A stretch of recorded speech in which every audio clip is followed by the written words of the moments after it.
detailed kind of for a lot of people what that meant and who that was. And again, it really highlighted the politics and the political potential of hip-hop. And the third, most recent, is called Why White Kids Love Hip-Hop. And I'm potentially maybe thinking of titling my new book, Why Brown Kids Love Hip-Hop. Maybe not.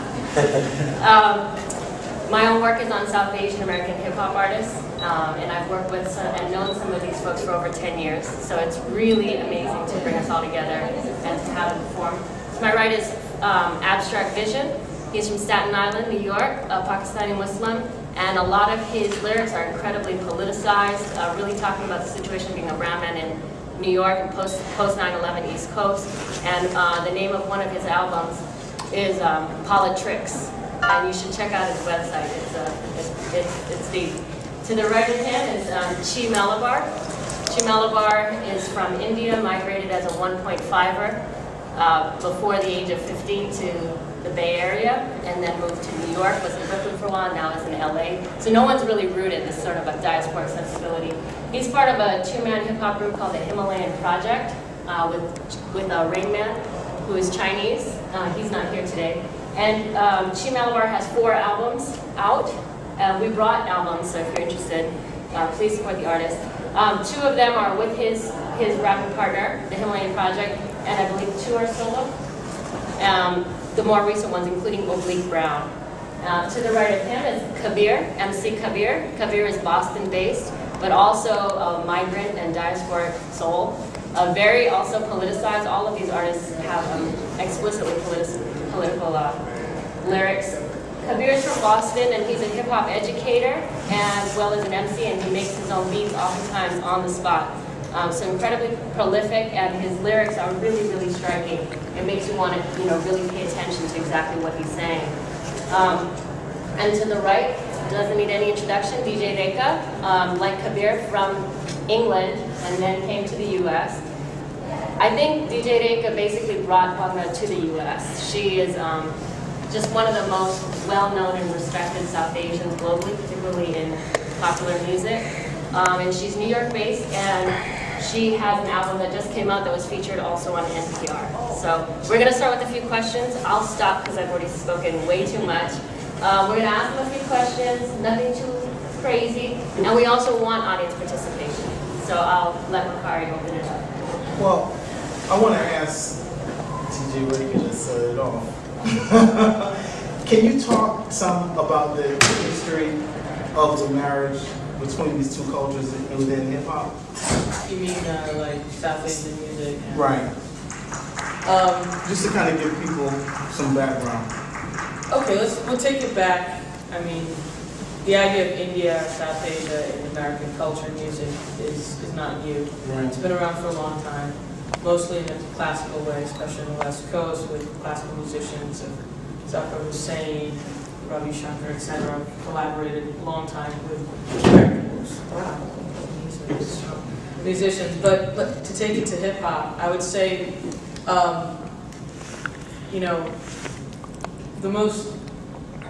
the wave of sort of South Asian sounds in hip hop music started maybe around in 2001, 2002, and I would say the breakthrough record was Get Your Freak On, which was produced by Timberland and Missy Elliott, and they used tabla samples. It was composed using basically a very commercially available sample CD.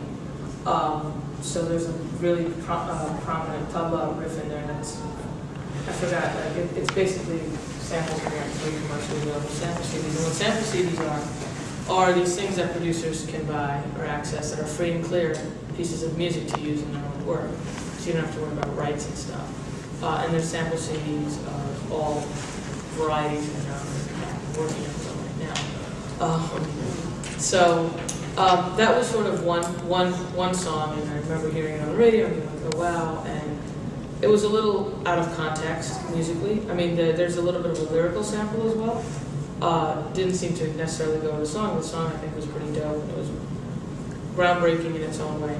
The next song that really hit airwaves and had explicitly Hindi lyrics sampled from a Bollywood movie was the song Addicted by Truth Hurts. We're still looking weird. Which could now safely say is because she got sued, right? Solidified one-hit wonder. Which was done by DJ Quick, who was under Dr. Dre's camp, and he, quote, said, "I didn't know anybody would recognize the sample." And Mangeshkar, who's probably, I think, with her sister, the most recorded vocalist of all time. The song came from a movie that was released in like 79 or 80. A lot of lawsuits circled the case.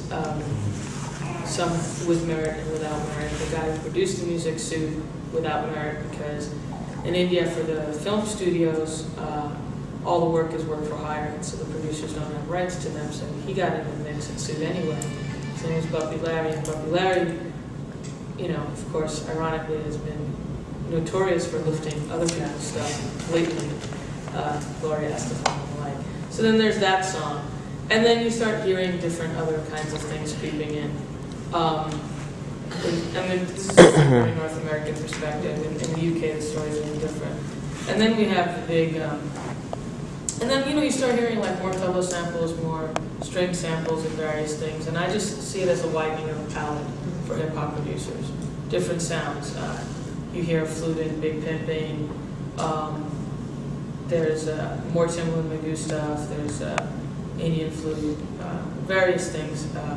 But then the big breakthrough hit is Beware the Boys, Butchkin, by Punjabi MC. Now the story behind that is interesting because in the States, everybody thinks Jay-Z, like I've talked to, you know, college classes, and like, whose song played and whose song is that? Jay-Z. No, actually no.